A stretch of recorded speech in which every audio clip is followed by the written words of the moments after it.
All right, so we are here today with Kiki, manager of Green Camp, right? And 3 facilitators, Sasri. Hi. Or you can also introduce yourself. Sure.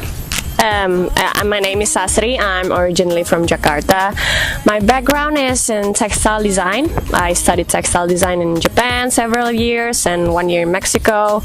And then I have worked with Green Camp since 2015, so almost 3 years now. Yeah, I think that's all about me. All right. What brought you here? What brought me here? I just love giving, like sharing knowledge and giving workshops to people. Before I went here in Mexico, I give textile workshop with natural dyes and Indonesian traditional techniques. So that's what brought me here. I'm interested in education and sharing more to people. How did you get to know about Green Camp and how you ended up here?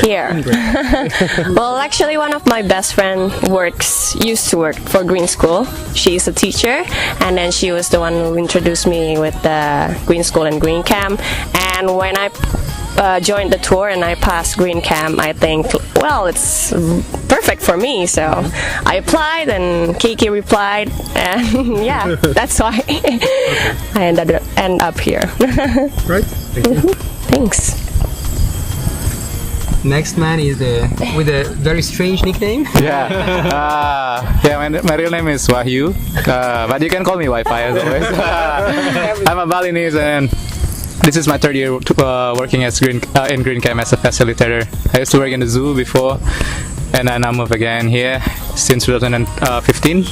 So working with kids, I love working with the kids and play and entertain people. That's the thing that I can do. And in my spare time, I like to read comic books, sometimes do wall climbing, and then trekking. That's a good one, things I like. And again, entertain people. That's a good thing. We've seen it during the camp. That's the right place. And when see people smiling, and that's a good thing. And I see entertain people, people like it, and people smiling. Thank you. Great. We'll take this one. My name is Manuel. I do an internship here at Green Camp, and my background is fitness. I'm a fitness instructor back in Germany. And what I love here about Green Camp is just it's very aligned with my values, like teaching about sustainability and bringing the best out of the kids. And I got here in November 2017 for a workshop at the Green School, and didn't want to leave, and I was looking for opportunities, and Shanti, who was working at Green Camp, introduced me to Green Camp, and then the possibility was that I can do this internship, and it's very cool opportunity to learn a lot of things. And how did you end up here in Bali? In Bali, because of Green School, I saw this Green Educator course, and joined the educator course, and I learned, like, my mindset shifted. I was back in Germany last year, was consuming plastic bottles every day and were not aware, and this kind of workshop opened up my eyes, and since then I live more sustainable and try to inspire other people to do the same. And that's what I think, when people coming here, it's really it can be life-changing when you be open for it. Yes, absolutely. I agree. Yes. Kiki. My name is Kiki. I'm from South Sulawesi.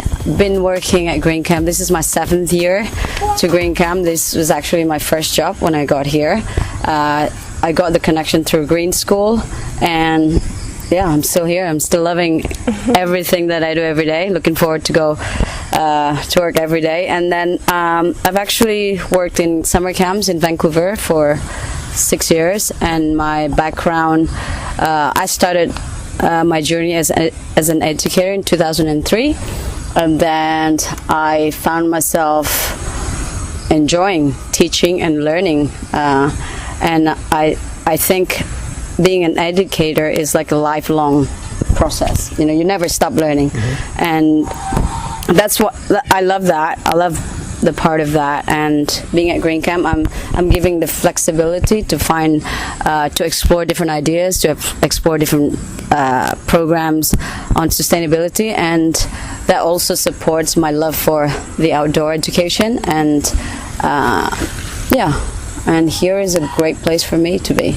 Yeah, and like Manu said, inspiring the kids and families that come to Green Camp and showing this different parts of the world and the way the way we do things really differently than where people usually coming from, and how you can see the transformation that you see in a very short period of time when you see kids coming here, especially the overnights the one that come without their parents, right? And then being in a completely different environment, exposed to like, you know, different people, different culture, different habits, and all these crazy fun activities that we do. And then you see the transformation. The first, second day, they're like, oh my God, where am I? And like really afraid to come out, like just to be to enjoy themselves. But it's like after a few days they're like, okay, I'm here, I'm going to enjoy. And the transformation you see on the last day when you ask them questions on the closing ceremony, they're like really, you know, they see different way, they see differently of how things are done. And I guess the main message that we want to do here is to inspire them, that you know, and raising awareness of especially on the environment. And I think big part of our job here is, or our passion here is, to really show that connection with kids, families, and connection to nature, and just the basic human knowledge, which is like respects ourselves, which we have at the camp. Like we try to emphasize is respect ourselves, respect for others, and respect for the environment. I mean, that's a very basic human knowledge, right? But we're I don't know, we're quite disconnected to that side. More and more. Yeah, more and more, exactly. And we're trying to bring that back. Like, you know, if we just kind of work our way just around us, from ourselves and around us, and always have this value in our lives, then I think the world will be a better place. Don't you think? Yeah. Why, since you mentioned it, why do you think is this disconnection getting stronger and stronger in the outer world? You mean the disconnection with the... From my opinion, I agree perfectly, and I think that even just if I compare when I was young child, which was just 5 years ago. Oh wow! Always young. Stay young. A bit more. Anyway, it was much more about relationships, and now more and more, especially in the last 10-15 years, I have my own personal opinion. But what do you think is this disconnection? Why is it getting bigger and bigger? I personally think that the disconnection happens because we're living in an era where things are like fast. You know, you basically can access information easily, right? And then you can do a lot of things. You have more access to everything, and in that process, I think we're kind of losing our what do you call the real, you know, human to human connection, human to nature connection, human to ourselves even, right? Like, because you never stop, you know, you always have that, but you're forgetting that the real thing is right there, you know. And we don't like. It's interesting because we start implementing this mindfulness, and it's. Yeah, I think it's really good for everybody, like to just kind of stop and like, oh wow, you're there, or this is where I am. Oh, listen what's around. Yeah, and like just realizing where we are and how we feel, and it's just like not this artificial virtue. You know, I think. Do you want to add to that? Or? Yeah, I think mindfulness is a great practice to realize that only things are happening right now because we are always in our mind somewhere thinking about stuff, and we are really missing the moments. And I think now. Exactly. Just being present. And the thing is, what we have experienced with families, especially when we do family camps, it's very vivid to see that. Like, when we said to the parents, okay, we will not. This is your opportunity to really engage with your family, to reconnect with your family, and the only way you do that is you leave everything behind. Please don't bring your phone. This is the hardest part because parents are, oh, I need to do this, I need to do that, and we're like, please, like we come here as a family. Your kids are here and you are here, so you need to be, like, this is your make the most of it, right? And then they forget. They just always think like, oh, it's my kid, but the truth of the matter is, what we want to see is the family, like we're very happy to see like one family doing everything together, sharing ideas, and having a great time. Enhancing their relationship as a family is great, and that's why they're here, and that's what we want to see, right, in a family, for example. That's what I'm about to say as well. It's like for the kids camp as well, sometimes the parents give them like phones, and sometimes on free time they will be like on their phones all the time, but here we take their phones for 5 days or 3 days, so that's when they realize they don't really need it. So sometimes they forgot it. There is no phones.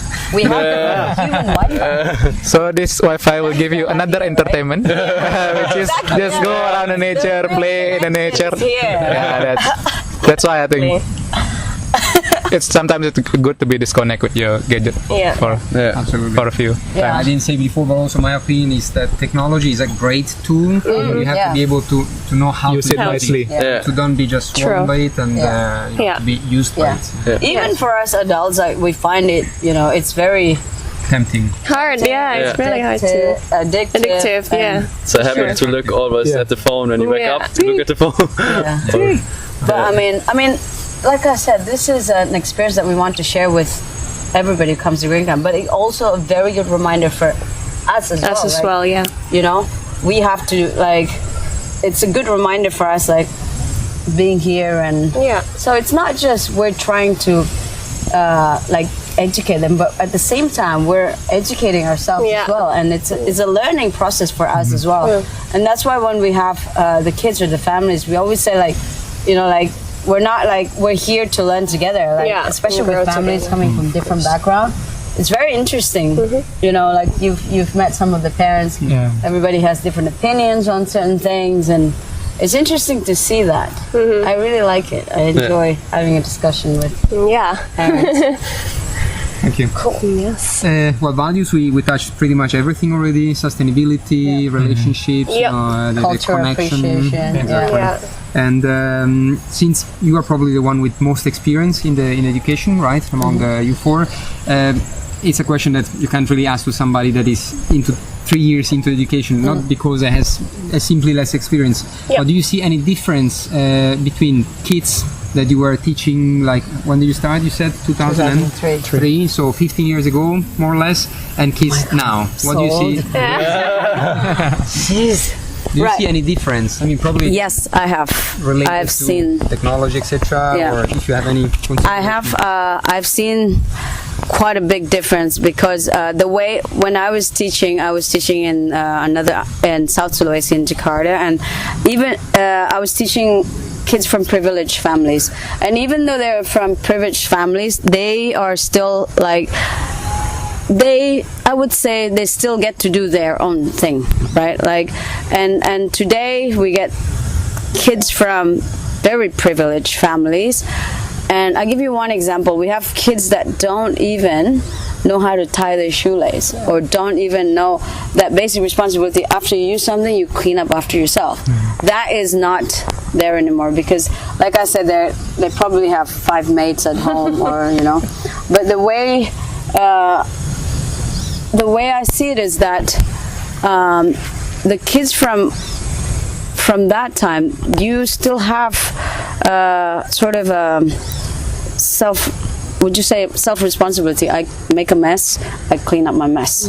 You still have that, and here it's like, oh no, just an example, like, I do this, I make a mess, I expect somebody else to clean it, because I'm used to that. I'm used to that. I am raised in that environment that I'm not. What do you say is the cause of it? I mean, where does it come from? I think it comes from a lot. That's a good question. I think it comes from a lot from parents. Not. I think it starts from home. You know, like they.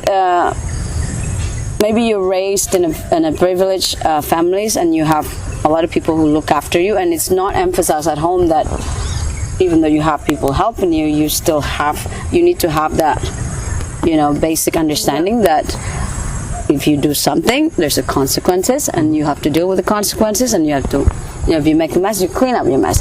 It's not a priority anymore. You know, it's not a basic principles that you teach your kids at home anymore.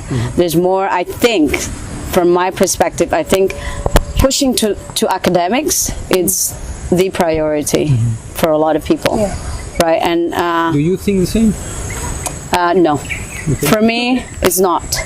For me it's life experiential learning, or life is the best classroom for me. Like you're traveling all around, like you learn so much more than sitting in the classroom. That was our choice, but I mean, it's difficult to make it understand to other people, because those that they are pushing so much on academics, they really often make also damages to kids.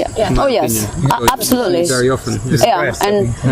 Depression on there's a high level of depression on kids, and I mean, the main reason that we do everything, design all the schools for them, you know, the comfortable life for them, is for them to be happy. That's the main reason, right? Yeah, but people nowadays, they don't see so much, they don't understand so much what's happiness anymore. Yeah. They think it's money, they think it's success, they think it's a good job, etc. So, and like, people have different priorities in life, right? Like a lot of parents, especially from Southeast Asia, China, for example, we always get requests like, okay, we have to do this academics, this and that. But I said, you come to the wrong place, because we don't, this is like, we don't enforce that. We want them to experience, go through a process, you know, and that's, you know, they learn something through it. It's not like you must get this mark or you need to be the best after this. No, because then you're introducing people are afraid to fail, and kids are afraid to, you know, do stuff because they don't want to fail, and they don't want to do bad, you know, so they're kind of like hiding. They're not expressive, and they're not like, if I make a mistake, then I make a mistake. You know, if I don't build my raft you know, perfectly, so what? I'll learn how to tie the bamboos, or like I got to work as a team, and we problem solving and stuff like that. So the way we see this, the way we want to see at the end of each of the program is how the kids could go through that process, because we believe that's where the learning happens, right? I think. Well, we always say that, you know, you learn from mistakes. We're very quick to blame the first one. Yeah, that's true. But I mean, well, it's a difference about, like, in school you have theory, but you don't know why it happened. You know, here we give them like knowledge, like the foundation of it, and then they have to try it themselves. If they failed, it's fine. If they success, that's really good. But there's no right and wrong here. It's about the experience, the process. So we have this learning cycles. It's explore, connect, reflect, share. So it's all about the process. It's not like result oriented, but we are like more like process oriented. Yeah, that's why. That's what makes us different, I think, from the academic kind of school or camp. Definitely. Yeah. Let's touch a little bit the subject of challenges. What are the main challenges you have to face during the camps, both with families and with kids? And if you can mention a little bit, what are the main challenges you have to face? Yeah, during families, mostly during with kids or families, sometimes with the kids when they are not with their parents. Sometimes a little bit, you know, kids. When we tell them to do one thing, sometimes they go and do another thing. That's a little bit of the challenge. And that's mainly when parents are there. No. The parents are not Maybe focus on the kids. On the kids, yeah, like the kids came, yeah, when the parents are not there. Okay. Like telling the kids like, okay guys, we will do this thing, and then they go, and then they move to the other side, like, guys over here, and then they're still like, Discipline, let's say. yeah, so discipline, so Keep a certain discipline. to keep them to being focused on one thing. Sometimes that's the challenges. Yeah, for me, any Sasri? For Kids Camp, I think, we have to make it more interactive and engaging with the kids, because sometimes we have like kids, like college students, but also we have primary students. So it's totally, we have to be flexible on how we deliver our programs. If it's like kids 8 years old, we use like easier word of, that related to sustainability, and games. We do a lot of like activity, like outdoors. They have to find something, and for adults we can like talk deeper about things that makes them interested. So yeah, I think the challenges is how to be flexible and look your audience, your audience are. I think that's the challenges for Kids Camp. Yeah, to be engaging. To be engaging, at all times. Not making the programs like boring for them. Like sometimes they will be like, It's always been a challenge for us, because I think kids are kids. We know that kids have very limited attention span, right? So we need to be able to identify that every time we deliver a program, we need to say, okay, how long are we gonna speak, and how long are we gonna do certain activities physically, and we need to like break it up into different phases, and then okay, we talk and then stand up and do something, and then you sit down and do something. So it's a learning process for us as well, because different groups have different ways of following instructions, focusing. Language barrier sometimes. Language barrier is a challenge sometimes. But yeah, that's what makes our job really fun.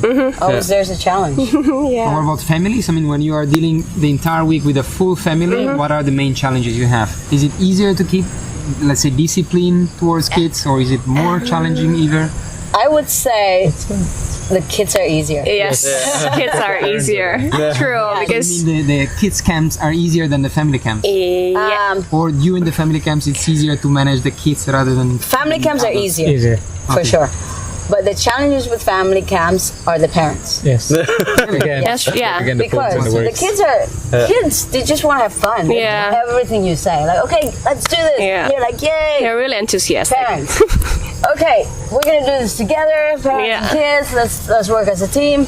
And parents just like, okay, they expect the kids to do everything. I said, no, it's a team. You guys work together. So that's always like, okay, let's go. Yeah. And time management as well. Or like the parents, they will be like, okay, I'm gonna get some coffee first. That kind of, little things. We need to be like, the next level. We need to have a buffer time for families, because we know that kids will be there. You know, like we said 7 o'clock, kids will be there. They'd be like super excited to do stuff, and then the parents like, okay, we're like, come on, let's go. Even before 7, the kids will be there, like around. What's next? The parents will go, oh, nobody there. Okay. Or for example, also by mud wrestling, the parents are often hesitate to get in, but the kids are very excited. And that's the challenge as well, though, because when we do family camps, I think role modeling is very important, right? Like, if you are showing interest of doing stuff in front of your kids will be like, my parents are into it, they're doing it. The role number 1 of a parent. Of course, for sure. Yes, exactly. And if you're there, like for example, you're doing this coconut climbing or whatever, and then parents are, oh no, you guys try. Like, come on.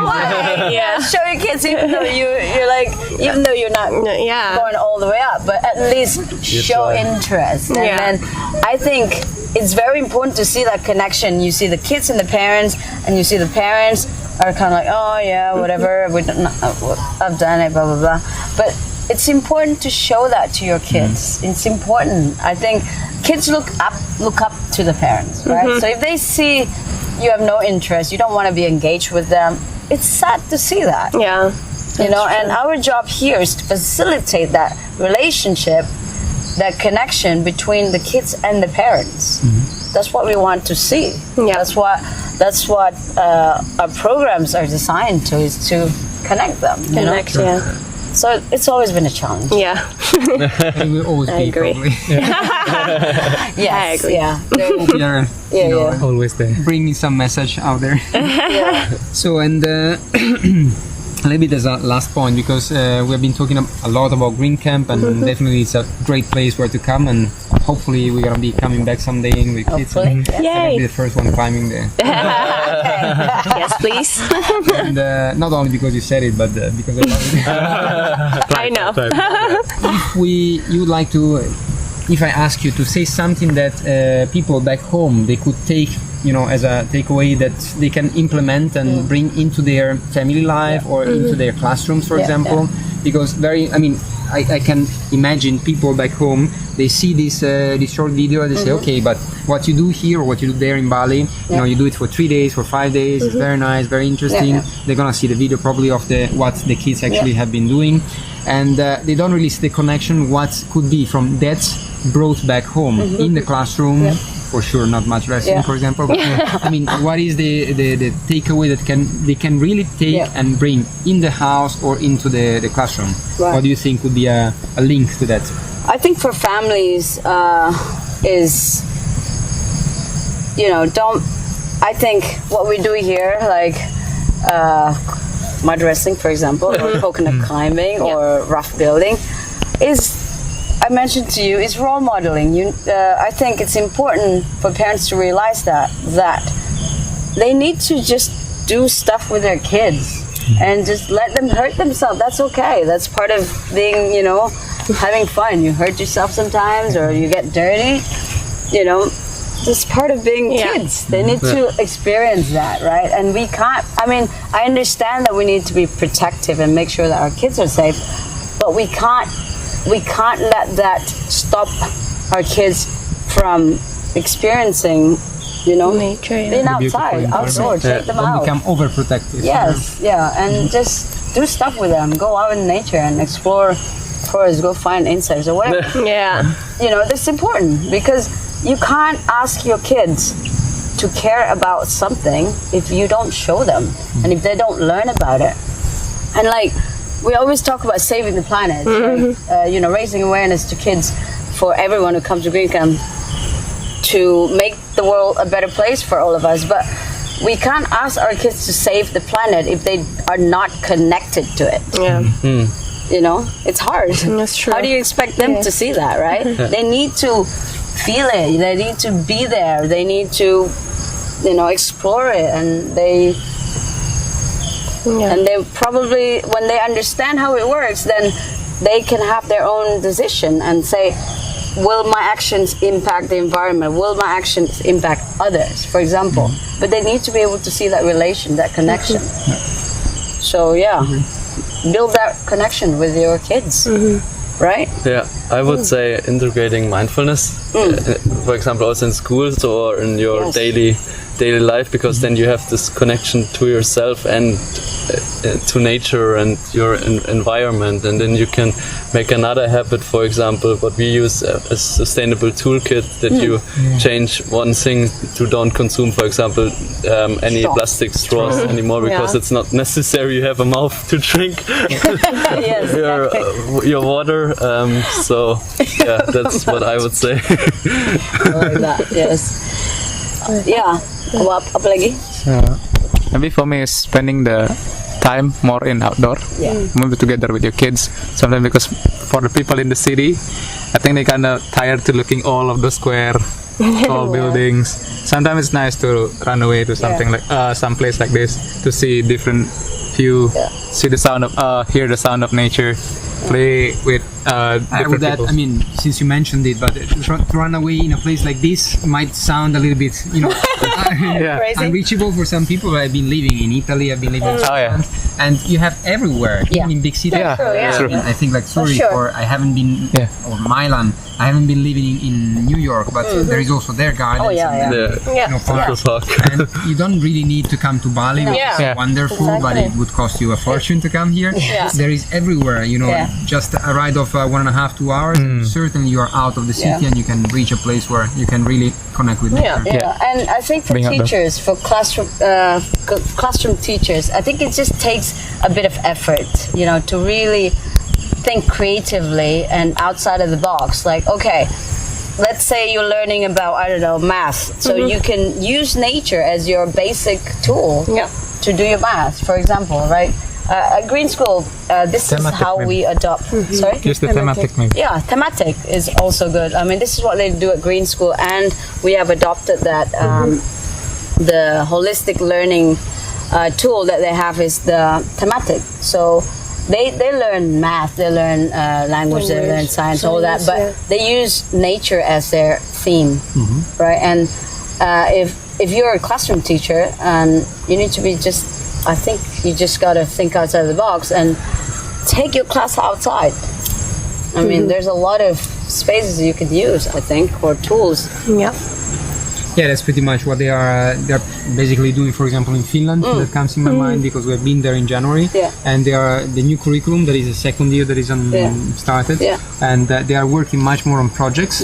And what I've seen here, for example, we were just talking before, like you can, on a single theme of maybe 1.5 hour, like gardening the other day, you don't have to, as you say, think out of the box. You don't have to just make gardening and talk about soil and this and that. But you can put history, you can put geography in there. And if you have a little bit of fantasy, you can put it in every single work that you're doing with kids.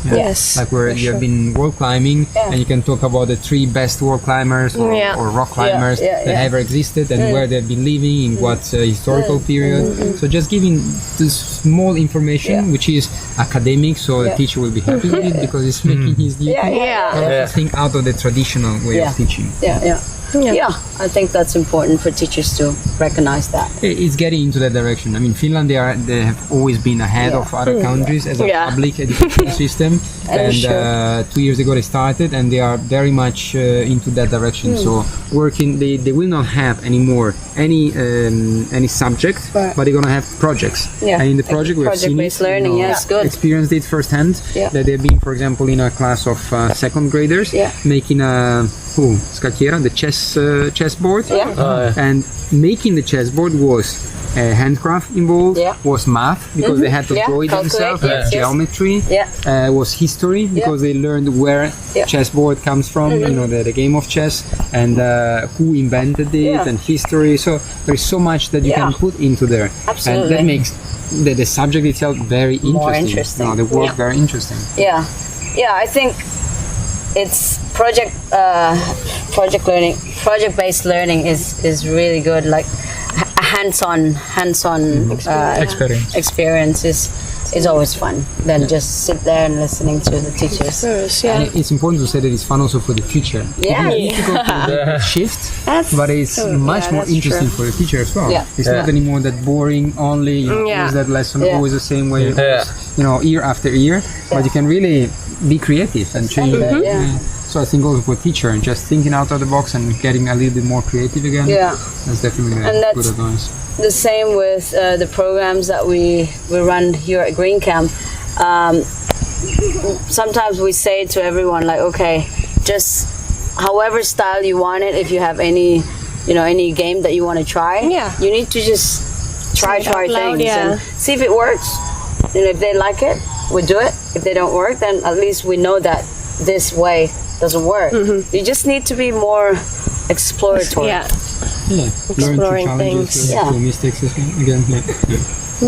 And I think that's the way we expand, right? Expand our knowledge and experience. And I like very much what you said at the beginning, that you, as a teacher, you are. I don't remember exactly the words you use, but you are always learning throughout your Yeah, life. Of course, yeah. And that's already a shift, because many teachers, they think, okay, I became a teacher, now I have to teach. No. But actually, I mean, You being are a teacher, being a human being, Yeah. the first priority is to learn. Learn, Oh, yeah. yeah, You always. understand that you are always learning. Yeah, Yeah.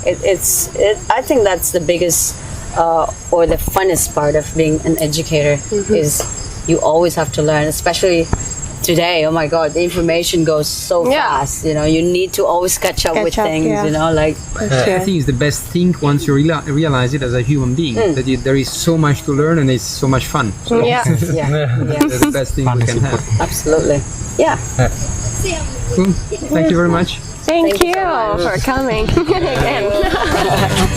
Yay, we did great. Thank you. Nice. Thank you so much. Thank you.